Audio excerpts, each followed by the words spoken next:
In this video, we're going to expose a single devastating mistake, one that has sent even the most well-prepared sailboats to the bottom of the ocean. It's not always obvious. In fact, many sailors don't even realize they've made it until it's too late. But make no mistake, this error has claimed lives, sunk vessels, and shattered dreams of circumnavigation. Whether you're an experienced blue water cruiser or preparing for your first offshore crossing, this is something you absolutely cannot ignore. From unnoticed wear on critical hardware to simple oversights in maintenance, the consequences are real and they're fatal. We'll break down how this mistake happens, the warning signs you must watch for, and what you can do right now to ensure it doesn't happen to you.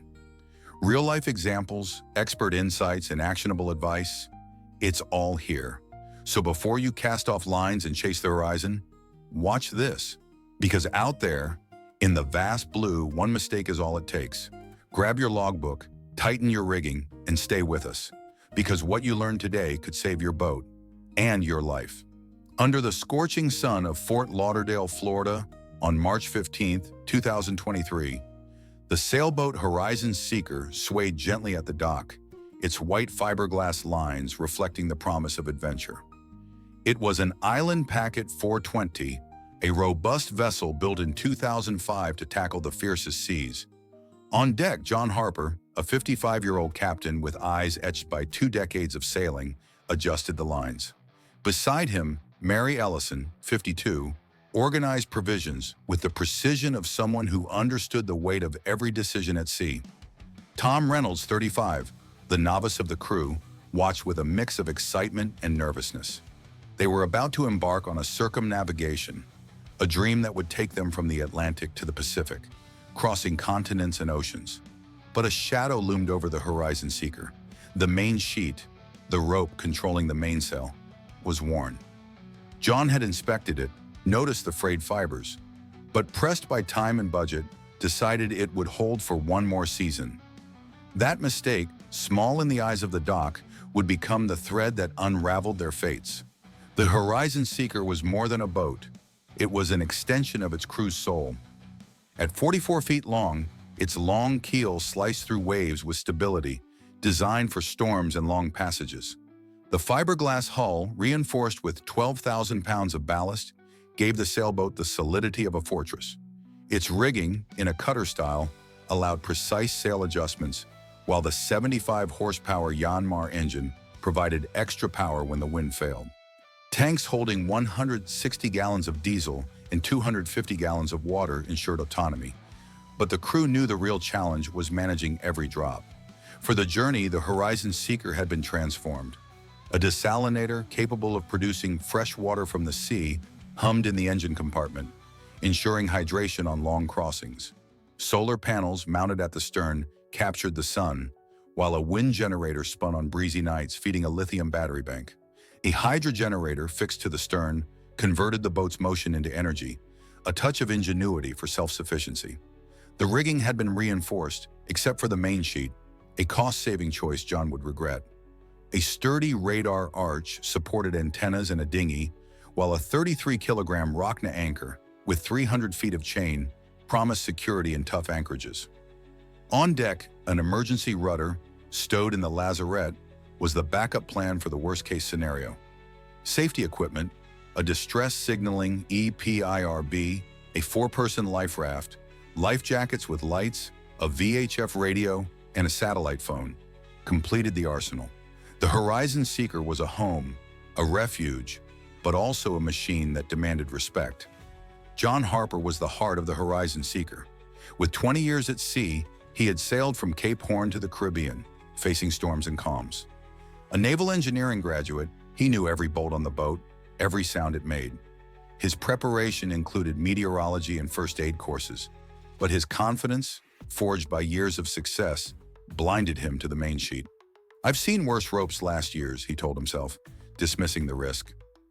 Mary Ellison was the logistical mind. With 15 years of sailing, she planned everything, from freeze-dried food to medical supplies. Her calm was legendary. In a previous crossing, she kept the crew together during an electrical failure. But the sea also challenged her. The solitude of long nights led to moments of introspection, when she wondered if trading solid ground for the vast blue was worth it. Tom Reynolds, the youngest, was driven by romanticism. Inspired by tales of legendary sailors, he dreamed of mastering the sea. With just 2 years sailing smaller boats, his energy was infectious, but his inexperience caused friction. John saw him as a helpful apprentice, but didn't trust him in emergencies. Tom, feeling the pressure, grappled with insecurity, vowing to prove his worth.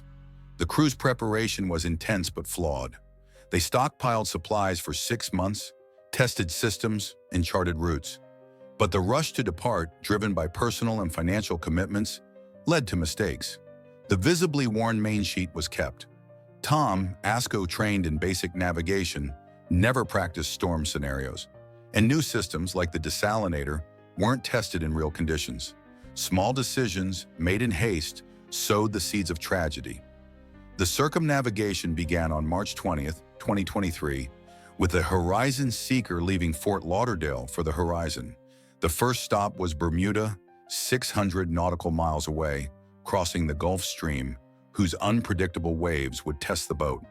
From there, they'd head to the Azores, Portugal, a 2,200-mile crossing through the North Atlantic, where spring storms were a constant threat. Then they'd sail to Lisbon, entering the calmer Mediterranean before tackling the Suez Canal, a technical passage full of traffic.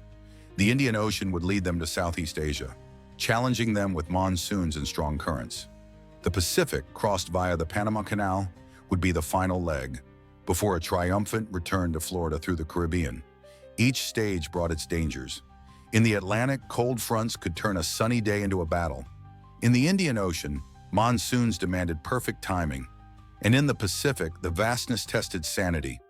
John, Mary, and Tom knew this, but they believed the Horizon Seeker was ready. They didn't count on what happened on April 10, 2023, 1,200 miles from Bermuda, in the heart of the Atlantic. On the morning of April 10th, the sky was gray, the barometer dropping. John at the helm monitored the radar, which showed a cold front approaching. "Let's reduce the mainsail and prepare the storm jib," he ordered, his voice firm but tense. Mary on deck adjusted the lines with precision, while Tom below checked supplies. The wind rose to 25 knots, waves reaching 10 feet, normal conditions for the Atlantic. But at 2 p.m., the cold front hit with force, bringing 40-knot winds and 15-foot waves. The Horizon Seeker shuddered, each impact reverberating through the hull. At 2:37 p.m., a crack split the air like thunder. The main sheet, overstressed, snapped. The mainsail, unleashed, whipped violently, pulling the 55-foot mast into a chaotic dance. Mary, trying to secure the traveler to stabilize the sail, was struck in the head by the loose line. Her body collapsed on the deck, a trickle of blood running across the wood. John, rushing to help her, was hit in the shoulder by a metal fitting torn from the mast, the impact fracturing the bone. He fell, screaming in pain. Tom, hearing the chaos, climbed from below. The scene froze him.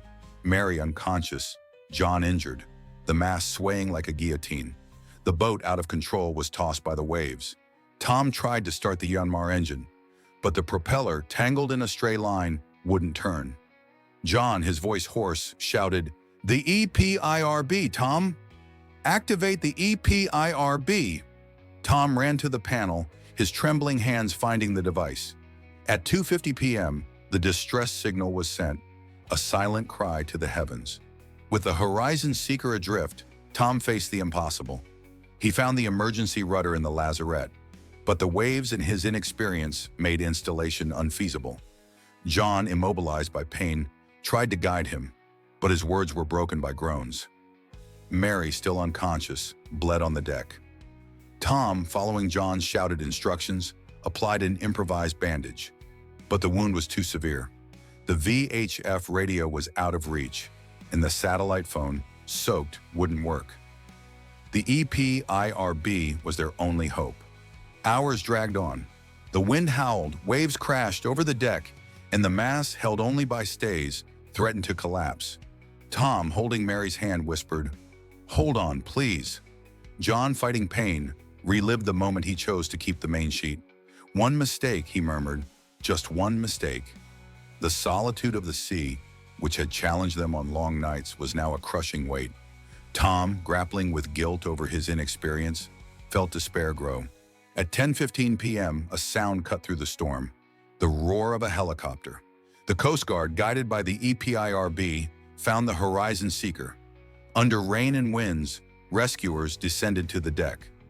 Mary, without vital signs, was hoisted first. John, nearly unconscious, and Tom, in shock, followed. The boat was left behind, a specter in the dark. In the hospital, Mary Ellison, 52, was declared dead, a victim of cranial trauma. John and Tom survived, but the sea had marked them forever. Mary's death shook the sailing community. The Horizon Seeker, recovered by a salvage ship, revealed the cause. The main sheet, its inner fibers torn, couldn't withstand the storm. The decision to delay its replacement, combined with Tom's lack of emergency training, was the trigger. The boat suffered severe damage, bent mast, flooded deck, but was repaired and sold. John, after months of recovery, abandoned sailing, haunted by guilt. Tom, transformed by the tragedy, became an advocate for maritime safety, sharing his story to prevent other losses. The Horizon Seeker teaches hard lessons etched in blood and salt. Before setting sail, inspect every line, every sail, every piece. A worn main sheet, like the one on the Horizon Seeker, can be the difference between life and death. Carry tools, wrenches, pliers, spare lines, sail repair kits, and know how to use them. Test systems from the desalinator to the engine in real conditions. In emergencies, act fast. If the rudder fails, an emergency one can save the boat. Practice its installation on land. Fires demand accessible extinguishers and evacuation plans. Engine failures, like a tangled propeller, require spare parts and basic mechanical knowledge. Safety equipment is non-negotiable. A registered, tested EPIRB brought the rescue. The life raft, regularly inspected, is a last resort. Life jackets with lights and harnesses must be worn in storms. Flares and a waterproof handheld radio complete the kit. Train everyone on board. Tom, unprepared, hesitated when action was critical. Simulations of storms and mechanical failures prepare mind and body, and monitor the weather. Tools like satellite forecasts can avoid cold fronts like the one that caught the Horizon Seeker. The Horizon Seeker's tragedy is not unique. Centuries ago, a lone sailor faced the world in a modest boat, repairing every piece by hand. Another, in the 1960s, completed the first non-stop circumnavigation, relying on preparation. These stories of triumph and survival contrast with the Horizon Seeker, but share a truth. The sea demands respect. Nautical culture, with its rituals, naming a boat, inspecting the deck at dawn, reflects this respect. The Horizon Seeker, named for the pursuit of new horizons, carried this tradition. Its tragedy reinforces an ancient maxim: the sea forgives no mistakes. The Horizon Seeker story is a warning, but also an invitation. Have you faced a raging sea? How did you handle a failure that threatened everything? If you dream of a long crossing, how would you prepare? Not just the boat, but your mind, your soul. What safety strategies would you adopt to never repeat the mistake of John, Mary, and Tom? Experienced sailors, whose voices echo in nautical gatherings, say failures like the main sheet are common but avoidable. They speak of boats saved by a simple repair, lives spared by a life jacket. Mary's story, told in forums and classrooms, lives on to teach. Today, the Horizon Seeker sails with new owners, its hull gleaming under other skies. But Mary Ellison's spirit endures. Tom, now a safety advocate, created a fund to train novice sailors, ensuring Mary's sacrifice is not forgotten. John, in silence, holds his memories of the sea, a man changed by the weight of a mistake. The sea keeps calling, with its hypnotic beauty and relentless danger. It's up to us, sailors or dreamers, to answer with wisdom or pay the price.